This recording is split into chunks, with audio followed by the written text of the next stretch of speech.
Сәлем достар, бүгін бақбақ гүлдің жапырағынан витаминный салат жасайтын боламыз. Ең алдымен жапырағын 2 сағат суға салып қойып, одан кейін оның алып 20 минут тұзды салқын суға саламыз.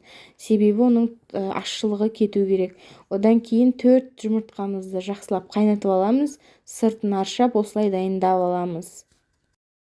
Бақбақ гүлдің жапырағын осылай судан сүзіп аламыз. Ендігі кезекте салатқа керекті заттарымызды түгендеп аламыз. Бақбақ гүлдің жапырағы, 4 жұмыртқа және сыр, тұз керек. Ендігі кезекте сырымызды үкіштен өткізіп аламыз.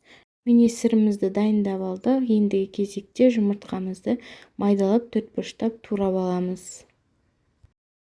Сосын бақбақ гүлдің жапырағын осылай ірі қылып турап аламыз. Енді салатымызды жасауға кірісеміз.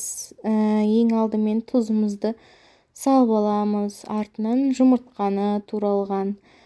Одан кейін үстіне үкіштен өткізілген сырымызды саламыз. Кішкене ғана қалдырамыз, соңында керек болады. Осылай жақсылап араластырып аламыз. Одан кейін майонез және де сметана қажет болады. Біз бірінші майонезімізді қатты көп қылмай, орташа салып аламыз. Бәрін жақсылап тұрып осылай араластырамыз. Ерекше және де жеңіл витаминдерге бай салатымыз дайын болды.